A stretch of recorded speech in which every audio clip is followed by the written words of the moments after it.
సారలమ్మను గద్దెపైకి తీసుకొస్తున్న పూజారులు బుధవారం అర్ధరాత్రి గద్దెపై కొలువు తీరిన సారలమ్మ.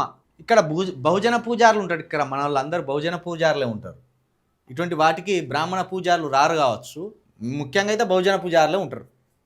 గద్దెపైకి సారలమ్మ మేడారం చేరిన వరాల తల్లి పగిడిద్దరాజు గోవిందరాజు కూడా కన్నెపల్లి మార్గంలో వరం పట్టిన తల్లులు శివసత్తుల పూనకాలు. సారలమ్మ వచ్చే తొవ్వలో పోలీసుల మూడంచెల భద్రత. తల్లులు ప్రధాన గద్దలపై అలికి ముగ్గులు పెట్టిన ఆడబిడ్డలు. అధికారికంగా ప్రారంభమైన మహాజాతర భక్తజన సంద్రంగా మేడారం. బుధవారం 40 లక్షల మంది మొక్కులు.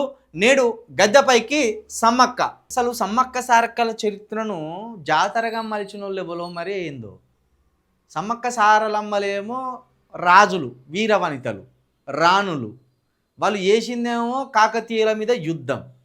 మరి దీన్ని కట్టుకథ లెక్క వీళ్ళను దేవతలు చేసి ఇది ఒక జాతరం చేసి అసలు స్ఫూర్తిని మర్చిపోయేటట్టు ఇదేదో కట్టుకథలు అన్నట్టు వీళ్ళను అసలు ఇంత విచిత్రమైన పరిస్థితి నెలకొనడానికి కారణం ఎవరు?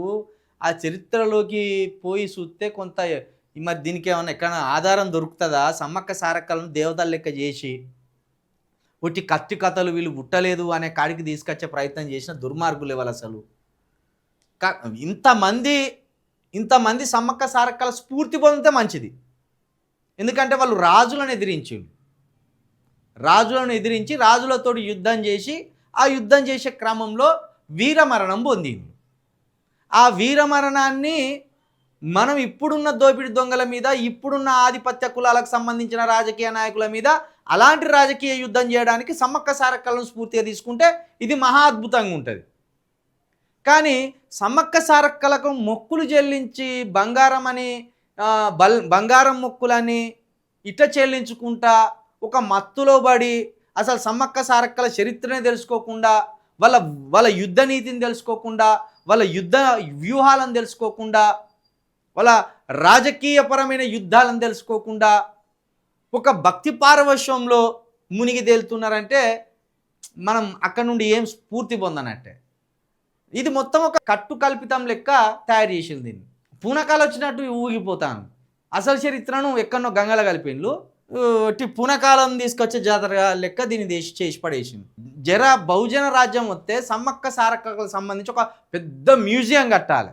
సమ్మక్క సారక్కలకు సంబంధించి ఇప్పుడు ఏదైతే సమ్మక్క మేడారం జాతర ఉన్నదో ఆ మేడారం జాతర దగ్గరనే ఒక 100 ఎకరాలలో ఒక పెద్ద మ్యూజియం కట్టి వాళ్ళు ఏ ప్రాంతాన్ని పరిపాలించిండ్రు, ఏ రాజుల మీద యుద్ధం చేసిండ్రు, ఆ యుద్ధం చేసిన సమయంలో వాళ్ళ ప్రధాన అనుచరులు ఎవరు, వాళ్ళ లక్ష్యం ఏంది, వాళ్ళ ఆశయం ఏంది అనేది మొత్తం ఆ మ్యూజియం నిండా ఓ విగ్రహాలను పరిచి ఒక్కొక్కరి చరిత్రను అక్కడ పొందుపరిస్తే అద్భుతంగా ఉంటుంది. ఇది చేయాలంటే ఎవరు రావాలి? మన బీసీలో, ఎస్సీలో, ఎస్టీలో ముఖ్యమంత్రులు అయితే అవుతుంది. ఇక లేకపోతే గిట్లా జాతర లెక్కనే మనల్ని మెబ్బపెట్టి మనల్ని గోల్మాల్ చేస్తారు. అసలు ఇక్కడ ఏముండాలి? ఇప్పుడు సమ్మక్క సారక్కలకు సంబంధించిన వీరమూర్తుల ప్రతిమలు స్థాపించి ఆ వీరమూర్తులు ఏం చేసిండ్రు అనేది చెప్పే ప్రయత్నం చేయాలి.